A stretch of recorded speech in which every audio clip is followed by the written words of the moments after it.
loud, quiet, enthusiastic, shy, energetic, weird, social, nerdy, flirty, introvert. extrovert. One word can't define your personality. In every country, Every city, Every street, every school, every home, our home. there are different distinctive personalities, introverts. Extroverts, ambiverts, As we've grown up together, live together. and work together. we've learned each other's personalities, ins and outs. We've also learned there's a deeper level to personality that most people don't see or don't want to acknowledge. Simply put, none of us can be defined by a single personality. Take introvert, for example.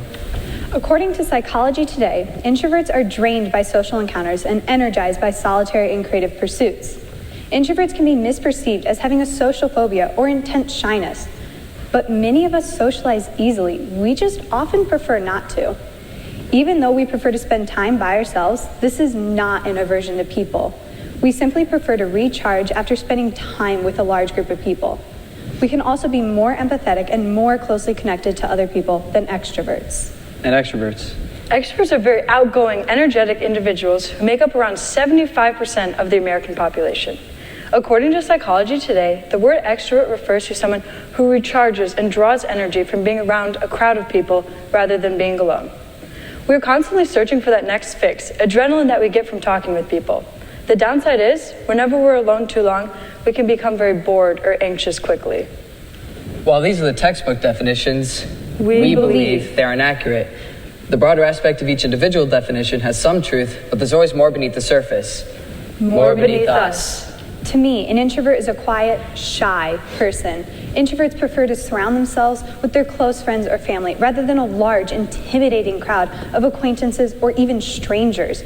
More people can become more overwhelming after just a short time in the crowd. And to me, very few people are pure extroverts. The sliding scale of extroversion can make some people feel a constant pressure to talk to others, where more people can have more downtime to be the life of the party. There are seemingly many shades of gray, but someone's extroversion level can be very difficult to modify. Let's see how these definitions actually live in the world. Have you ever been late to an event?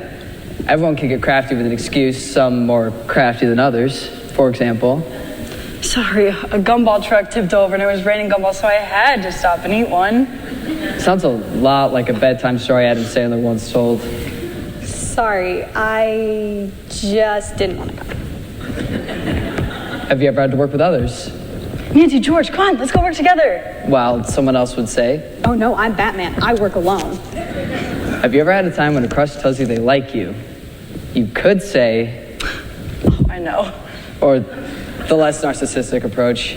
Oh no, what did I do? These scenarios are examples of what a personality test asks of us, with our own little twist. Now, likely everyone in this room has taken a personality test, whether you're bored at work or school or just interested in what the results were. Tests like Myers-Briggs. Psychology Today. or even BuzzFeed. What if we told you this can have a negative impact on you? If you pick answers aligning with Isabelle and answers aligning with me, does that make you one or the other? No. It should not define you, only you in that moment. We've tested this on ourselves. Each of us took the personality quizzes, and I got mostly extroverted, Evelynne mostly introverted. But what we noticed after reading our results is I started to conform to the word extrovert. I felt more pressure to constantly go out and be more social. I was the opposite. I felt more introverted and I didn't feel the pressure to go out and socialize. Rather, I would stay at home and read my book instead. Through these tests, we then confine ourselves to only one word, introvert. Extrovert. Ambivert. 10 personality questions? Just 10? Sure, die-hard introverts and extroverts exist, but they may be worse off for it. These extreme leanings can be what we call a fixed mindset. Fixed mindsets are correlated with reduced performance as well as lower self-esteem, self-awareness, resilience, and creativity. These negative impacts can lead to mental health problems as well as big declines in school or work performance. Psychologist Carol Dweck has differentiated between a growth mindset Believing you can cultivate personality and qualities with effort. and fixed mindset. Believing you cannot change. When someone declares themselves as introverted, they then later have trouble remembering their extroverted personality. They will avoid all stressful social situations and isolate themselves from others around them. This can cause more fears to arise. When someone declares themselves as introverted, they will then have trouble with their extroverted personality and avoid all these stressful social situations, and they will then avoid others around them. We can trick our mind and subconsciously place ourselves into only one personality category, whether we realize it or not. Like Pavlov's dog, if we're told something enough times, we embody it. Scientists and psychologists have attempted to place 7 billion people into only 2 personality categories. Now, even though this seems completely crazy, many of us live in between. The discovery of ambivert suggests that healthy personalities are situational. We're inconsistent. Our personalities change more than we think. Now more about us. Merriam-Webster Dictionary states ambiverts are people who show characteristics of introverts and extroverts. We believe something a little different. Ambiverts aren't people who just show characteristics of the stereotypical extrovert and introvert. We actually have the ability to switch between being an introvert and being an extrovert. This means, in some cases or situations, an ambivert may be quieter or more reserved, say at a party or the first day of school, while in others, say in class or hanging out with friends, we may be the loudest, most active person in the room. Depending on the situation, an ambivert may either be introverted, extroverted, or something in between. Personality isn't a simple switch on and off. It's a dimmer. The world isn't black and white. It's many shades of gray. Research is made to be absolute with a yes or no answer. Since this is the case, we did a little research of our own. According to Psychology Today, 16 to 50% of people are more introverted, while 50 to 74% of people are more extroverted. When you add the 16% and 74%, you're still missing 10% of people. Not sure where the 10% went, but here's an idea. Maybe that lost 10% is not because the researcher's left ring finger slipped on the keyboard and pressed the 1 instead of the 2, but because that 10% really doesn't fit into either. This lost group is where most of us fall. The ambivert. In our research, Huffington Post stated that extra 10%, not defined by introvert or extrovert, is more like 2/3 of the total world's population. Now, personally, I don't think that's true. It's all of us. We tested to see if this was true, so we ran around the school, texted friends and family members, asking which personality type we most resonated with. Most people saw Isabelle as extroverted, but 2 people saw her as an introvert. Most of Evelynne's teachers saw her as introverted, but still 3 out of 25 people saw her as an extrovert. Phillip was different. Roughly half said one thing and half said the other. Phillip takes on both, making it hard for people to decide between only 2 options, often asking for a third. We all have slightly different personalities around different people and in different situations, so some people can perceive us different than others do. Our personalities also change with time, place, pressure, and simply what day it is. Since we're all changing all the time, depending on outside factors, we cannot all be limited to just one personality. Here are our stories. Being an extrovert, I feel constantly pressured to go out and do things I would not normally do.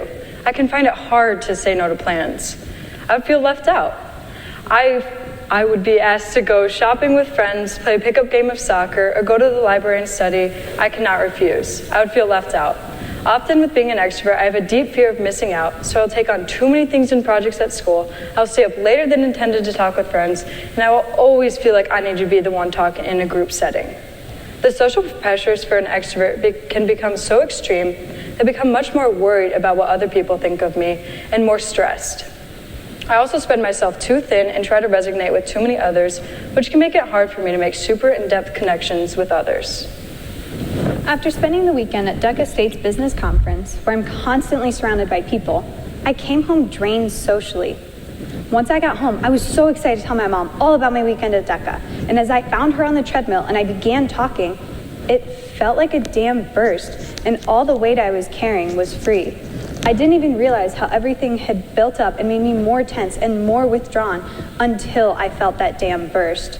I felt so relieved and more emotional than I have been in a while, while simply telling my mom about my weekend at DECA. After we finished our talk, I spent time by myself in a secluded room while I read a book and reestablished my walls and rebuilt my social esteem. As you can see, I need more time than my sister after a group of people. My experience is a little different. I remember one day after school I went out to get a late lunch with some friends. We got food, talked, hung out for a little while, and it was really fun. Or at least it should have been, but in reality that 1 hour of just talking took more out of me than anything else I can remember. I was so taxed afterwards I just went home and fell asleep. The reason this is different is another day I went out after school with the same group of friends again, and all I can remember is it waking me up. Hanging out with people on that day made me happy and talkative rather than tired and taxed. Thing is, that's normal for me and most others. Some days hanging out with people is a chore, and other days it's a privilege. Personality isn't a simple switch on and off. It's a dimmer. The world isn't black and white. It's many shades of gray. We're inconsistent. We change. More than we think we will. Depending on what happens, there may be no permanent fixed me to expose. Introvert Or extrovert. Research shows that we feel how we act. When we smile, we feel happier. And that we act how we believe. If we believe we're introverted, we act that way. These are adaptive evolutionary responses. The problem is when these beliefs are based off of one multiple choice personality quiz and not our everyday reality. Loud, quiet, enthusiastic, shy, Energetic, weird, social, nerdy, flirty, introvert, extrovert, ambivert. If we resist labels that others try to pin on us, why do we give them to ourselves? Your personality can't be defined by one word. Introvert, extrovert, ambivert, they make us.